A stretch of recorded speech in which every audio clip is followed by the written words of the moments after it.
Shambhu border में बीते काफी दिनों से लगातार किसान प्रदर्शन कर रहे हैं, लेकिन सुनवाई नहीं हुई और अब थक हार करके किसान दिल्ली कूच का मन बना चुके हैं।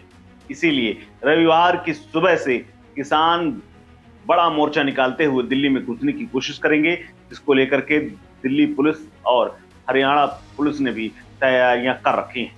दरअसल बाकायदा प्रेस वार्ता करके दिल्ली कूच की अगली रणनीति का किसानों ने ऐलान किया और उन्होंने बताया कि करीब 16 के करीब किसान जो संघर्ष में घायल हुए हैं उन्हें अस्पताल में भर्ती कराया गया है, लेकिन अब बाकी लोग दिल्ली कूच करेंगे। किसानों ने कहा कि एक बार फिर से 101 किसानों का जत्था दिल्ली कूच करेगा और बीते कल के पहले का मतलब जितने लोगों ने कूच किया था उससे ज्यादा लोग कूच करेंगे। किसान नेताओं ने स्पष्ट कहा है कि सरकार ने बातचीत के लिए अभी तक ना हमें बुलाया है, ना ही किसी प्रकार की कोई वार्ता की है।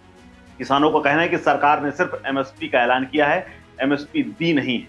वहीं दूसरी तरफ हरियाणा के मुख्यमंत्री नायब सिंह सैनी का भी बयान सामने आया। उन्होंने कहा कि पंजाब के मुख्यमंत्री को किसानों से बातचीत करनी चाहिए। इस पर किसान नेता सरवन सिंह पंधेर ने यह भी कहा कि उनका आंदोलन पंजाब या हरियाणा नहीं बल्कि केंद्र सरकार के खिलाफ है।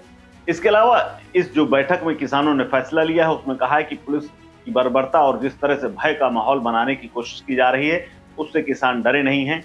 उनका सरकार से सीधा मुकाबला है। केंद्र सरकार के खिलाफ किसानों ने कहा कि सरकार से जेल में बंद किसान डर नहीं रहे हैं। किसान नेताओं ने तुरंत उन्हें बिना शर्त रिहा करने की तक मांग दोहराई और कहा कि ये सद्भावपूर्ण माहौल तैयार करने के लिए उनकी अपील है ताकि वार्ता और संवाद का माहौल तैयार हो सके। इस दौरान किसानों ने यह भी कहा कि धरना प्रदर्शन के माध्यम से अपनी बात रखना उनका लोकतांत्रिक अधिकार है। इस बैठक के जरिए यह संदेश देने की कोशिश की गई है कि संयुक्त किसान मोर्चा के बैनर के नीचे सभी किसान संगठन एकजुट हों और उनमें कोई मनमुटाव ना हो।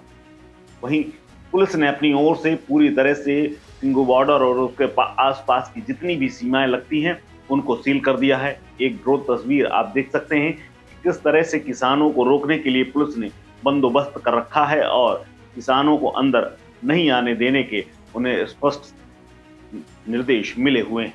वहीं दूसरी तरफ संयुक्त किसान मोर्चा ने बैठक के जरिए ये भी कहा है कि संगठन पहले की तरह आज भी एकजुट है और घटनाक्रम के बाद और ज्यादा मजबूत हो गया है।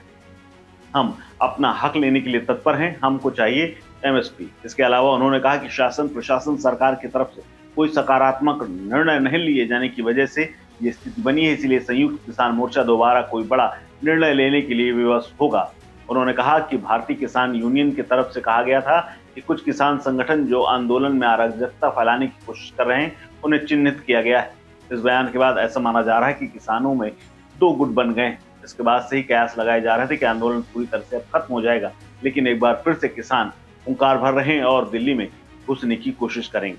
अब देखना है इसका क्या परिणाम निकलता है। इस खबर में फिलहाल इतना ही। अपडेट्स के लिए बने रहिए वन इंडिया हिंदी के साथ।